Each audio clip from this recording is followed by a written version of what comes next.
Hello, in front of me I've got 8BitDo Lite 2. In this video I'll show you unboxing of this device. In the beginning, let's take a look at the top of the box. Right here you can find name of device and compatibility. This controller can be connected with Switch, Android, Raspberry Pi and Apple.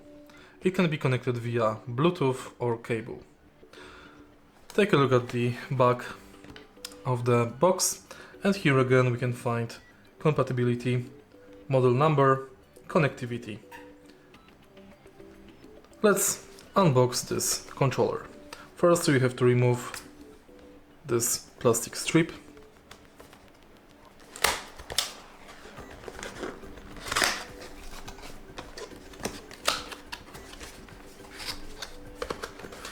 And now we can pull the controller out of the box.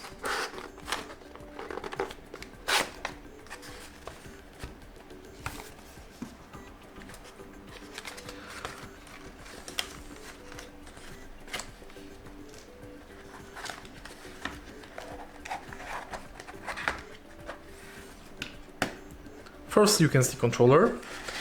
Here we can find USB cable. And in the end we can find user manual. Let's take a look at the controller itself. Here we've got classical layout from the Nintendo Switch. Y, X, B, A button, 2 analog sticks, D-pad, print screen button and home buttons, plus minus button, and here we've got the connectivity switch button. At the top we can find 2 triggers and 2 bumpers and pairing mode button. And that's basically it. If you find this video helpful, please leave a like, comment and subscribe.